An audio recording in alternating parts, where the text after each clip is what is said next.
반갑습니다. 비문학 독서를 가르치고 있습니다. 김태범 선생입니다. 오늘은 2018년 6월 평가원에 나왔던 LFIA 키트의 원리와 특성에 대해서 이야기를 나누게 될 텐데요. 일단 지문 내용도 좀 그렇고 함정도 좀 있어서 처음에 풀었을 때 좀 다소 어려워한 친구들이 좀 있거든요. 같이 한번 보도록 하겠습니다. 첫 단락, 건강 상태를 진단하거나 범죄 현장에서 혈흔을 조사하기 위해 검사용 키트가 널리 이용되고 있다. 근데 키트 제작에는 다양한 과학적 원리가 적용되고 있는데 뻔하겠죠. 이 중에 하나 얘기하겠죠. 적은 비용으로 쉽고 빠르게 정확하게 검사할 수 있는 키트를 제작하는 것이 요구된다. 누구나 그러겠죠. 이러한 필요에 따라 항원항체 반응을 응용하여 시료에 존재하는 성분을 분석하는 다양한 형태의 키트가 개발되고 있다. 그 키트 개발이 중요한데 그 중에서도 항원항체 반응을 응용한 거죠. 그러니까 이제 항원이라는 게 이제 외부에서 침입한 바이러스 같은 거라고 한다면 항체라고 하는 건 그걸 저항하는 애들이죠. 얘가 들어오면 얘가 나가서 싸워주는 거죠. 항원항체 반응은 항원과 그 항원에만 특이적으로 반응하는 항체가 결합하는 면역 반응이니까 외부 침입 물질을 물리치는 반응을 얘기하는 거겠죠. 항체 제조 기술이 발전하면서 휴대성이 높고 분석 시간이 짧은 측면 유동 면역 분석법, 이게 LFIA인데 이것을 이용한 다양한 종류의 키트가 개발되고 있다. 즉 다시 말하면 이거 중에서도 이제 이 방법을 이용한 키트들이 많다는 거죠. 자, LFIA 키트를 이용하면 키트에 나타나는 선을 통해서 액상의 시료에서, 즉 시험 재료인데 이때 액상이에요. 액체 형태여야 돼요. 이 액상의 시료에서 검출하고자 하는 목표 성분의 유무를 간편하게 확인할 수 있다. 자, 목표 성분이 뭡니까? 우리가 찾아내고자 하는 거죠. 이게 있어 없어 할 때 그 이것에 해당되는 건데 이게 있는지 없는지를 확인하기 위해서 이 LFIA 키트를 사용한다는 겁니다. LFIA 키트는 가로로 긴 납작한 막대 모양인데요. 시료 패드, 결합 패드, 반응막, 흡수 패드가 순서대로 나란히 배열된 구조로 되어 있답니다. 그럼 대략 예측하건대 가로로 길게 나와 있으니까 앞부분에서는 시료 패드가 제일 먼저 있겠고 그 다음에 결합 패드가 있겠고요. 그 다음에 반응막이 있겠죠. 그 다음에 흡수 패드가 있겠네요. 예상하셨다시피 시험 재료를 일단 여기에 목표 성분이 있는지 없는지 확인하기 위한 그 재료를 시료라고 하는데 그 시료 패드에 시료를 액상 형태로 놓겠죠. 그럼 뭔가 결합 현상이 일어나겠고 어떤 반응이 일어나겠고요. 뭔가를 흡수하겠죠. 이렇게 생각을 해주시면 좋을 것 같아요. 시료 패드로 흡수된 시료는 자 그러니까 일단 시료 패드로 시료가 흡수가 되는 거죠. 시료가 흡수가 되는 텐데 결합 패드에서 복합제와 함께 반응막을 지나 그러면 결합 패드에서 여기 뭐가 더해지는 거예요? 여기에다가 복합체랑 결합하게 되는 거죠. 그래서 반응막을 지나서 여분의 시료가 또 흡수되는, 그죠? 흡수 패드로 이동합니다. 그럼 여기서도 시료가 흡수가 된다는 얘기입니다. 결합 패드에 있는 복합체는 이 복합체를 좀 더 자세히 설명하겠다라고 얘기하고 있는 겁니다. 이 복합체는 금나노 입자 또는 형광비드 등의 표지 물질에 특정 물질이 붙어 이루어집니다. 좀 복잡해지기 시작해요. 복합체라고 하는 걸 좀 따로 빼서 얘기하면 표지 물질에 특정 물질이 붙어서 이루어지는데 이 표지 물질에 해당하는 게 금나노 입자 또는 형광비드 가 여기 표지 물질에 해당된다. 이 정도 얘기합니다. 표지 물질은 발색, 색깔 내는 반응이죠. 발색 반응에 의해서 색깔을 내는데 표지 물질의 역할이 색깔 내는 거구나. 이 표지 물질에 붙어있는 특정 물질은 키트 방식에 따라서 종류가 다르다. 그럼 얘는 표지 물질은 얘네들이고 얘네들은 발색 반응을 일으키는 애들이고 얘네들은 방식에 따라 좀 달라진대요. 자, 그럼 방식이 어떤 방식이 있을까? 뭐 등등등 얘기가 나오겠죠. 일반적으로 한 가지 목표 성분을 검출하는 키트의 반응막에서는 됐어요? 그러면 반응막에서는 목표 성분을 검출한대죠.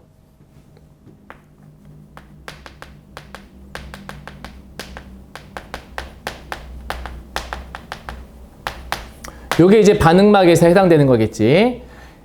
반응막에는 항체들이 띠 모양으로 두 가닥이 고정되어 있대요. 항체들이 이제 항원 항체 반응 이용한다고 했으니까 항체들 나오죠.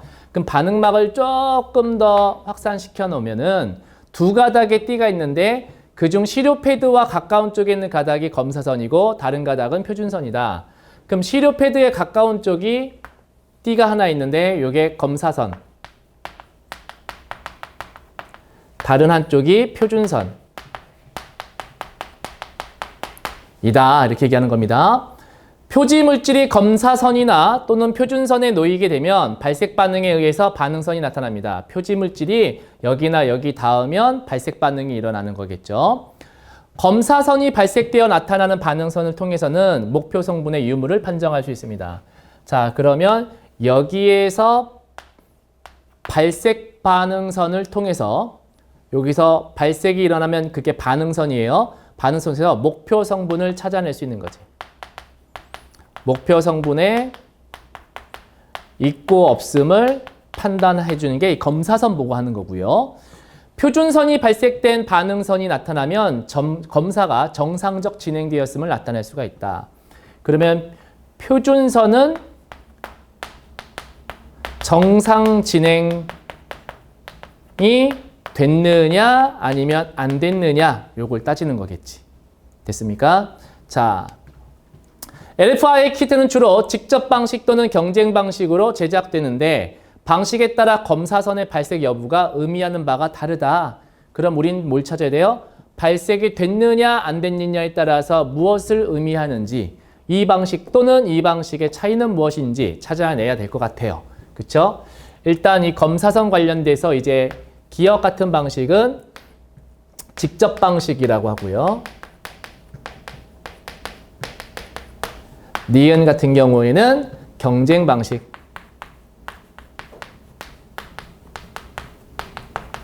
이렇게 나눴습니다. 자, 직접 방식부터 먼저 설명하는데요. 직접 방식에서 복합제에 포함된 특정 물질은 목표 성분에 결합할 수 있는 뭐다? 항체다. 특정 물질이 뭐냐라고 했더니 이 직접 방식에 따라서 특정 물질이 달라진다고 해서 뭐다? 항체다. 됐습니까? 그러니까 직접 방식에서는 특정 물질을 이 표지 물질과 결합하는 특정 물질 얘기하는 겁니다. 이것을 항체를 여기다가 특정 물질로 설정하는 겁니다. 시료에 목표 성분이 포함되어 있다면 목표 성분은 이 항체와 1차적으로 결합하고 이후 검사선에 고정된 항체와 결합하게 됩니다. 자, 시료에 목표 성분이 있다면 목표 성분은 이 항체와 1차적 결합을 하고 이후 검사선에 고정된 항체와 또 결합하게 돼요. 결합 몇 번 합니까? 2번 하죠. 여기서 한 번 하고 여기서 한 번 하고 그 다음에 여기 검사선, 이 검사선에서 한 번 더 하고 왜냐하면 검사선에 고정된 항체가 또 있다고 했으니까요. 그러니까 여기서 한 번 결합하고 여기서 또 한 번 결합하게 되죠. 따라서 검사선이 발색이 된다면 시료에서 목표 성분이 검출되었다고 판정을 합니다. 그래서 직접 방식은 특정 물질을 항체로 해서 복합체를 만들어서 한 번 결합한 다음에 검사선에도 항체를 집어넣어서 또 한 번 결합하게 되죠. 그래서 이 검사선이 발색 반응이 일어나가지고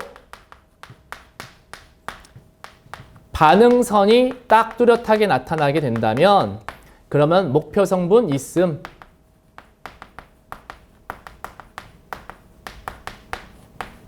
이렇게 판단하면 되는 거겠죠. 예. 자, 한편 두 번째 경쟁 방식입니다. 경쟁 방식에서 복합제에 포함된 특정 물질은 뭐냐? 목표 성분 그 자체입니다. 그치? 목표 성분에는 항체가 아니라 목표 성분 그 자체입니다. 만약 시료에 목표 성분이 포함되어 있으면 시료의 목표 성분과 이 녀석과 복합체의 목표 성분이 서로 검사선에 있는 항체와 결합하려고 경쟁합니다. 다시 말하면 검사선에 항체가 있는 건 동일한 거지. 여기서 특정 물질은 여기서는 목표 성분 그 자체입니다. 근데 검사선에서는 고정된 항체가 있고요.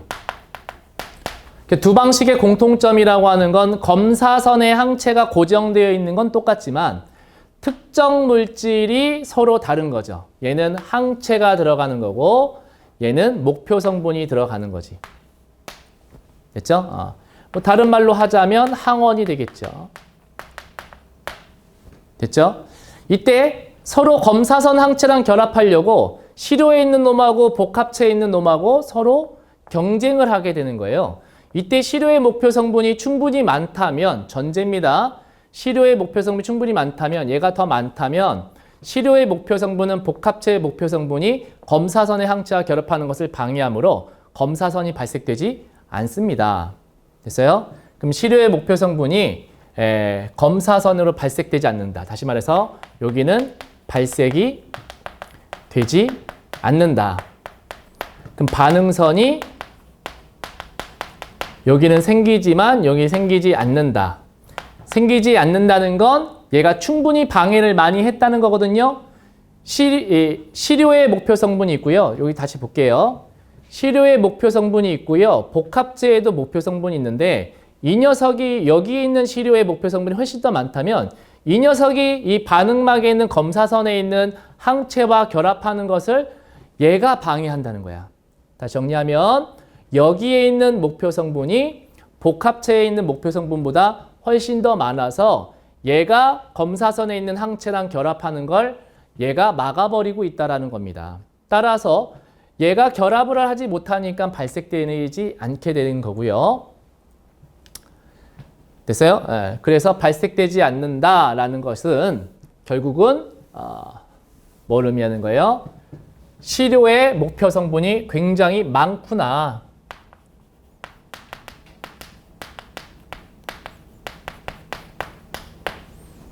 됐죠? 특히 우리 덜 알 수 있는 건 시료의 목표 성분이 굉장히 많기 때문에 복합체의 목표 성분이 검사선의 항체와 결합하는 걸 방해한다, 이 녀석이. 그래서 목표 성분이 많구나 보는 거죠. 반응선이 나타날 때와 그렇지 않을 때 다 목표 성분이 있는 거예요. 그래서 직접 방식은 반응선이 나타나면 목표 성분이 있군. 그 다음에 경쟁 방식에서는 반응선이 나타나지 않아야 목표 성분이 있군. 이렇게 판단을 하게 되는 거죠. 그래서 직접 방식은 세균이나 분자량이 큰 단백질 등을 검출할 때 이용하고요. 경쟁 방식은 항생물질처럼 목표 성분의 크기가 작은 경우에 이용하게 된다라고 얘기하고 있습니다. 자, 한편 검사용 키트는 휴대성과 신속성의 정확성도 되게 중요하죠. 판단을 정확히 해야 되겠죠. 키트의 정확성을 측정하기 위해서는 키트를 이용해 여러 번의 검사를 실시하고요. 한 번 갖고 안 돼요. 그 결과를 분석합니다. 키트가 시료에 목표 성분이 들어있다라고 판정한다면 목표 성분이 있어. 그러면 양성 판정. 이때 시료에 목표 성분이 실제로 존재해. 자, 판정은 양성인데 진짜 그대로 있는지를 묻는 거예요. 양성 판정을 내는데 보니까 진짜 있어. 그러면 진양성. 시료의 목표 성분이 있다라고 양성 판정을 내렸는데 사실 보니까 없어. 그러니까 키트가 잘못 판단한 거야. 그럴 때는 위양성이라고 하냐. 진짜냐 거짓이냐 이 얘기입니다. 반대로 키트가 시료에 목표 성분이 들어있지 않다고 판정하면 음성이라고 하고 음성 판정이라고 하죠. 목표 성분 없어. 이렇게 얘기하는 겁니다. 근데 이 경우 실제로 목표 성분이 진짜 없어? 없다고 판정했는데 진짜 없어? 그러면 진음성. 목표 성분이 있으면 없다고 판단했는데 있네? 이건 뭐야? 잘못 판단했으니까 위음성이라고 합니다. 현실에서 위양성이나 위음성을 배제할 수 있는 키트는 없다는 얘기는 뭐냐면요. 잘못 판단하는 경우에 위를 붙이잖아요. 올바른 판단인데 진을 붙이고. 진양성, 진음성 이거는 진짜 있고 진짜 없고 이 판정이고요. 위양성은 있는 줄 알았는데 없네. 그 다음에 위음성은 없는 줄 알았는데 있네. 이거거든요. 이걸 배제할 수 있는 키트는 없다는 거니까 완벽한 키트는 없습니다. 그렇죠? 그래서 아마 검사를 여러 번 하는 것 같아요. 예. 자, 여기다가 하나만 더 정리를 해보자면 양성 판정이라고 하는 것은 양성 판정을 내리고 난 다음에는 진짜로 있냐, 진양성. 알고 보니까 없어. 위양성. 그렇죠? 그 다음에 음성 판정에서는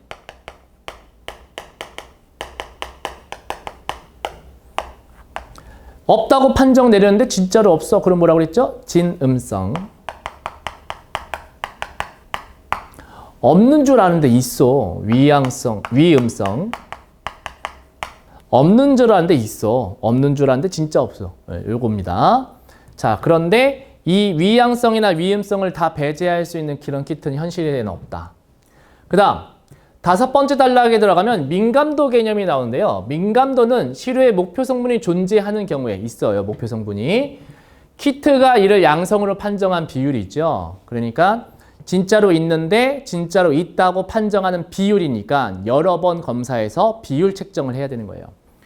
특이도는 뭐냐? 시료의 목표 성분이 없다라는 경우에 대해서 키트가 이를 음성으로 판정한 비율입니다. 없는데 없다고 올바르게 판단한 비율.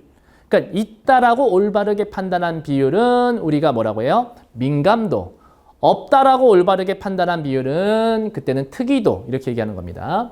민감도와 특이도가 모두 높아 정확도가 높은 키트가 가장 이상적이지만요. 아까 얘기했다시피 위음성이나 위양성 같은 경우도 생기기 때문에 현실에서는 그렇지 않은 경우가 많아서 상황에 따라 민감도나 특이도를 고려하여 키트를 선택해야 된다. 이런 얘기를 하고 있습니다. 자, 그러면 여기서 민감도 개념하고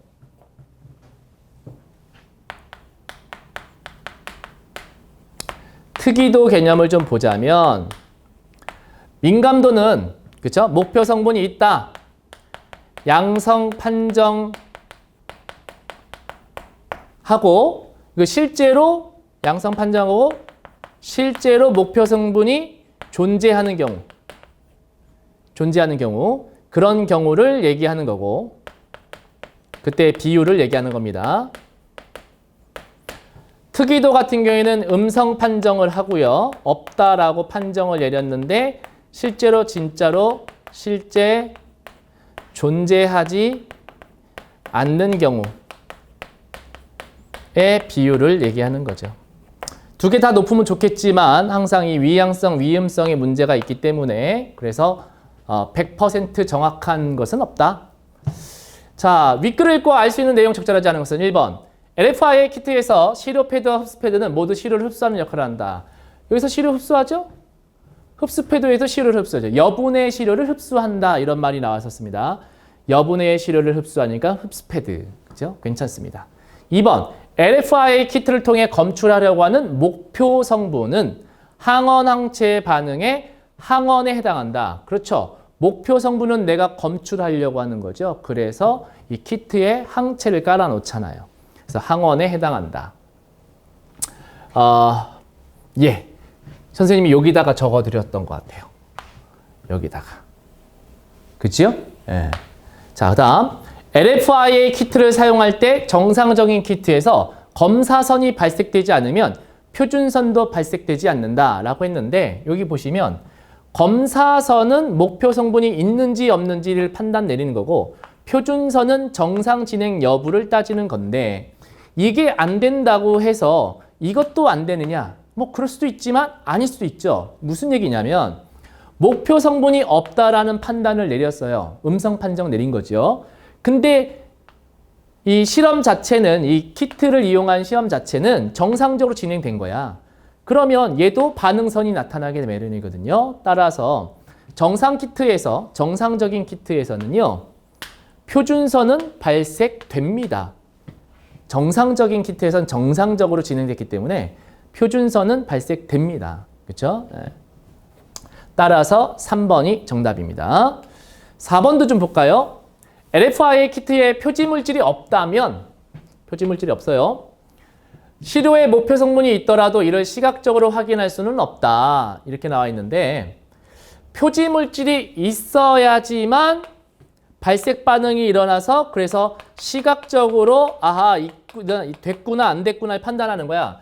검사선에서 어떤 반응선도 나타나지 않는다면 우리가 이것을 시각적으로 확인하지 못하거든요. 표지 물질이라는 건 결국은 시각적으로 인지하게 발색 반응을 만들어주는 물질이니까 표지 물질이 없다면 시각적으로 발색을 확인할 수가 없게 되겠죠. 5번 LFIA 키트를 이용하여 검사할 때 시료에 목표 성분이 포함되어 있지 않더라도 검사선이 발색될 수 있다라고 했습니다. 시료에 목표 성분이 포함되어 있지 않더라도 검사선이 발색되는 경우 이 검사선 됐죠? 이 목표 성분이 있다면 발색되지 목표 성분이 포함되어 있지 않더라도 발색되는 경우는 어떤 경우예요? 검사선 같은 경우가 발색이 됐을 때 반응선이 나타나는데 그 목표 성분이 있다라고 판정하는 건데 여기에 나와 있는 것처럼 목표 성분이 포함됐더라도 시료에 검사선이 발색되는 경우는 결론적으로 목표 성분이 있는 경우와 없는 경우에 직접 방식이냐 간접 방식에 따라 달라질 수 있기 때문에 검사선이 발색될 수가 있습니다. 자, 그 다음 36번 같은 경우 기억과 니은에 대한 이해로 가장 적절한 것은 자, 이런 거 좀 귀찮아 하시는데요. 일단 1번부터 보면 기억은 직접 방식이죠. 니은은 경쟁 방식이고 직접 방식과 경쟁 방식에 대한 이해인데 뭐뭐와 달리 뭐뭐와 달리 뭐뭐와 달리 나왔으니까 차이점을 얘기하는 걸 거예요. 그럴 때는 이렇게 묶어주고 하나씩 판단해 주시면 될 겁니다.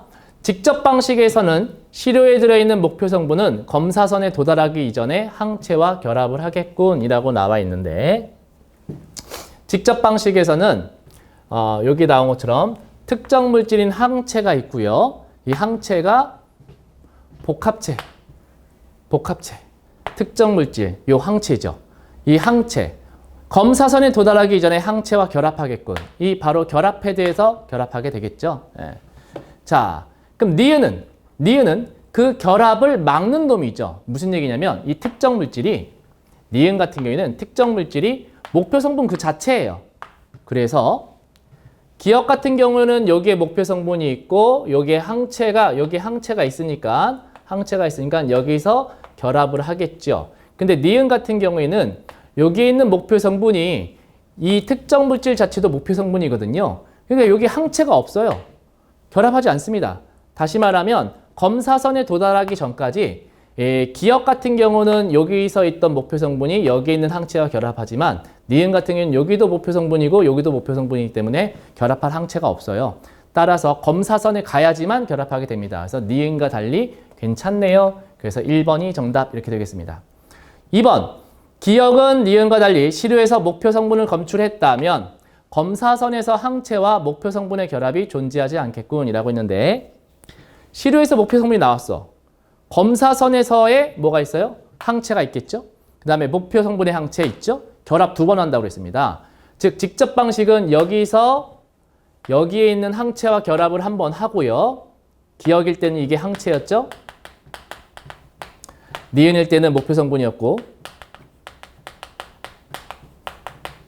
그래서 여기서 결합하고 그 다음에 검사선 들어가서 여기에 있는 고정된 항체가 있죠? 여기랑 또 결합하고 따라서 검출됐다면 검사선의 항체와 목표선의 결합은 존재하지 않겠군이 아니라 존재합니다. 됐죠? 3번 니은은 기억과 달리 시료가 표준선에 도달하기 이전에 검사선에 먼저 도달하겠군 이렇게 나왔는데 니은을 생각해보면 시료가 표준선에 도달하기 이전에 검사선에 먼저 도달하겠군. 그렇죠. 왜? 시료 패드지 값좋은 게 검사선이에요. 여기 먼저 도달하고 그 다음에 얘랑 도달하고 근데 이거는 니은도 그렇지만 기억도 똑같죠. 순간이동 할 수 없잖아요. 순서적으로 보자면 여기 있는 게 여기를 거쳐 근데 이 안에는 이게 먼저고 그게 다음이니까 검사선 다음에 표준선입니다. 표준선 도달하기 이전에 검사선에 먼저 도달하죠. 이건 기억과 니은 모두 그렇습니다. 그래서 3번은 안 되는 거고요. 4번 니은은 기억과 달리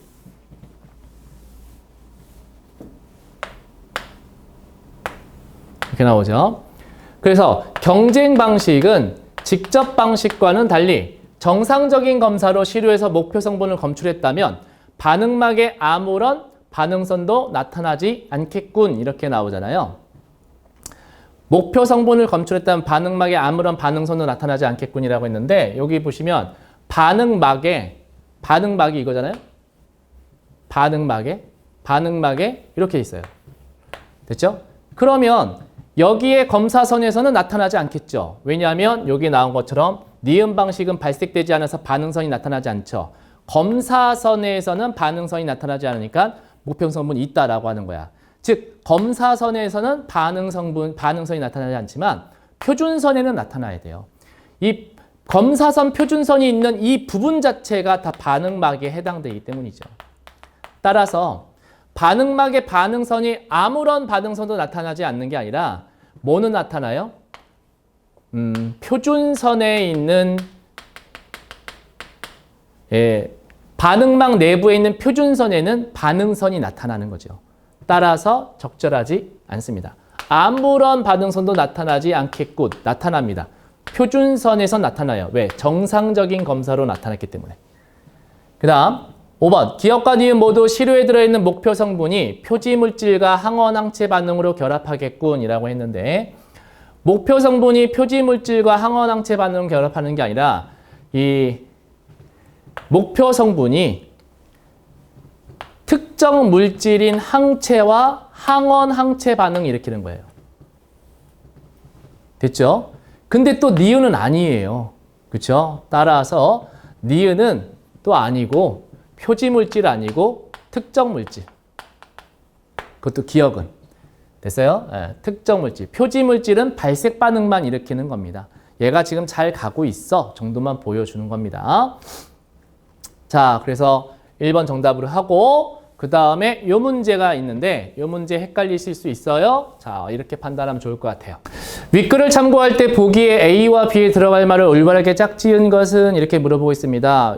이거 나왔을 때 많이 헷갈려가지고 시간을 좀 지체하는 경우도 있을 수 있는데 일단 같이 한번 보도록 할게요. 검사용 키트 가지고 여러 번 검사를 실시하여 키트의 정확성을 측정했을 때 여러 번 해야 된다고 했어. 검사 결과 A인 경우가 적을수록 자 A인 경우가 뭐 할수록 적을수록 민감도는 높고 그래서 B의 경우가 많을수록 이게 많대 특이도는 높다라고 했습니다. 그럼 민감도와 특이도가 높게 만들 수 있는 상황을 잡아줘야 되는 거예요. 다시 말하면 민감도라고 하는 것은 민감도가 높으려면 기본적으로는 실제 목표 성분이 있다라는 양성 판정을 내리고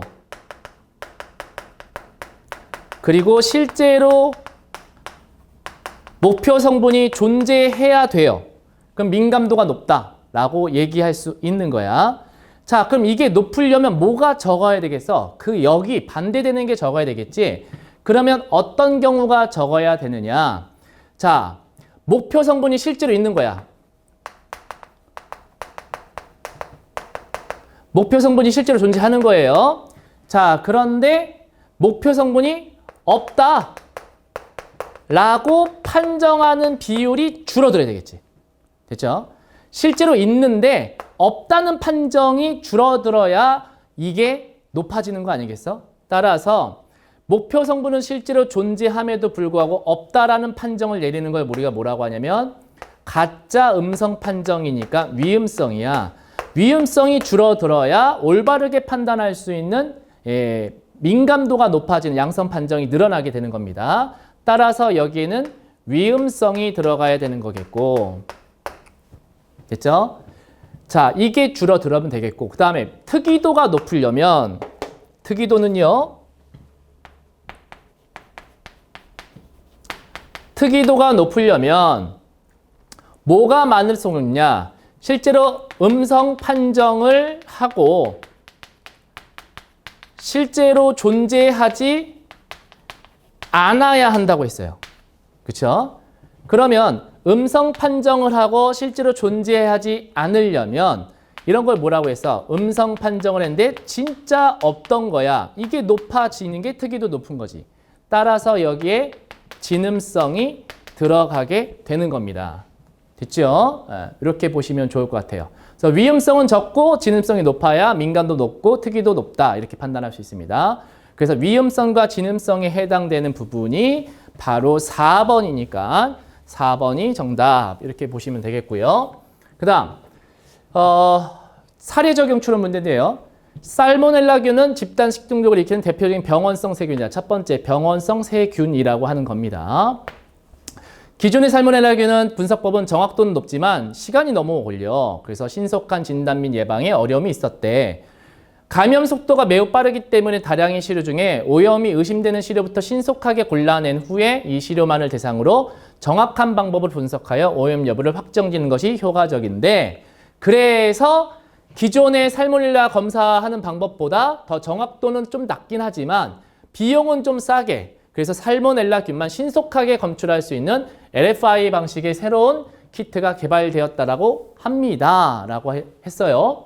A를 개발하기 전에 살모넬라균을 찾아낼 수 있는 LFI 키트를 개발하기 전에 살모넬라균과 결합하는 항체를 제조하는 기술이 개발되었겠군.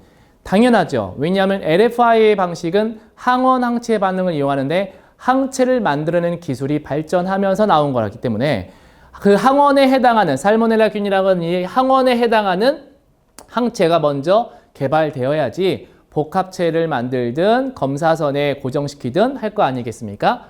있으니까 이게 있어야 가능한 겁니다. 2번 A의 결합 패드에는 표지 물질에 살모넬라균이 붙어있는 복합체가 들어있겠군이라고 얘기하고 있는데요. A의 결합 패드에는요, 표지물질의 살모넬라균, 복합체에 표지물질의 살모넬라균이 들어가면 되겠습니까?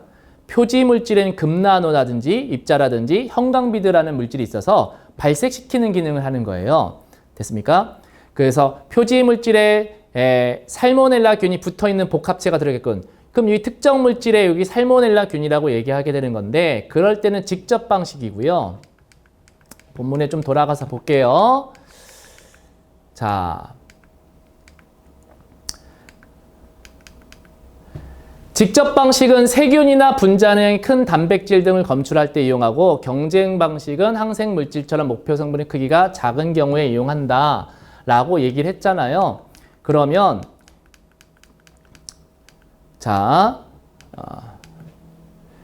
A의 결합 패드에는 표지 물질에 살모넬라균이 붙어있는 복합체를 이용한다는 건 이거는 뭘 의미하는 겁니까? 적절하지 않는 거 찾는 거예요. 뭘 의미하는 겁니까? 요거는 표지 물질에 특정 물질로 살모넬라균을 집어넣는다는 건데, 이건 직접 방식을 쓰고 있다라는 거예요. 근데 실제로 이 균이기 때문에 병원성 세균 같은 경우에는 간접 방식을 사용하고 있기 때문에 살모넬라균이 붙어 있으면 안 되고, 여기에 뭐가 붙어 있어야 돼요? 항체가 붙어 있어야 돼요. 직접 방식 같은 경우에는 앞에 나온 세균 같은 경우에는 살모넬라균이 아니라 항체가 붙어 있어야 되죠. 항체. 그리고 살모넬라균은 요거는 살모넬라균 자체는 항원이에요. 그치? 그럼 항원이 붙어 있는 경우는 간접 방식이죠. 따라서 경쟁 방식. 경쟁 방식을 쓰면 안 되고, 병원성 세균 같은 경우에는 여기에 직접 방식을 써야 되고, 직접 방식에는 항체가 들어가야 되니까 여기가 항원이 들어가면 안 되고 항체가 들어가야 됩니다. 살모넬라균이라는 항원 말고 항체가 붙어있는 복합체가 들어있겠군. 이게 정답이고요. 3번 A를 이용하여 음식물의 살모넬라균 오염 여부를 검사하려면 시료를 액체 상태로 만들어야겠군. 왜냐하면 여기서 집어넣어서 흡수시키고 이동시키려면 액상으로 만들어야 된다고 했습니다. 액상이 액체 상태니까 3번도 적절하겠죠. 4번 A를 이용하여 현장에서 살모넬라균 오염 의심 사례 시료를 선별하기 위해서는 특이도보다는 민감도가 높은 것이 더 효과적이고, 그렇죠. 민감도가 더 높아야 되는 이유는 뭐냐면요. 민감도는 있다라고 판정하고 실제로 있는 경우잖아요. 그래서 살모넬라균은 빠르게 검출하는 게 굉장히 중요하다라고 보기에서 얘기하고 있기 때문에, 따라서 없으니까 없다라고 판정 내린 것보다 있어서 있다라고 판정 내리는 그 정도가 비율이 높은 것을 선택하는 게 더 효과적이겠지. 5번 A를 이용하여 살모넬라균이 검출되었다고 키트가 판정한 경우에도 기존의 분석법으로는 균이 검출되지 않을 수 있겠군. 왜요? 항상 위음성이라든지 위양성이 배제할 수 없다라고 했습니다. 그렇기 때문에 잘못 판단한 경우가 있을 수 있겠죠. 따라서 기존의 분석법으로는 균이 검출되지 않았다. 어느 게 더 정확하다 해서 정확한 건 이게 더 정확하다고 했어. A 같은 경우에는 좀 신속하다고 했고요. 정확도는 떨어지지만.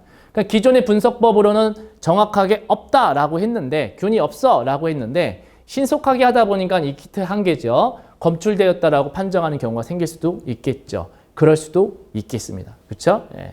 그래서 이 문제의 정답은 앞에 나왔던 2번. 다시 한번 말씀드리지만 여기에 항원이 들어가면은 경쟁 방식인데 이 병원성 세균이기 때문에 직접 방식을 써야 되고 직접 방식에는 표지 물질에 뭐가 들어가야 됩니까? 항체가 들어가야 된다.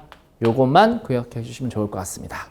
자, 일단 고생 많이 하셨고요. 지문 쉬운 게 아니어서 조금 헷갈릴 수 있는데 다시 보기를 한 번 더 보셔도 좋고 그 다음에 지문을 한번 다시 차근차근 하나씩 한 문장씩 의미 파악해 가면서 읽어가도 좋을 것 같습니다.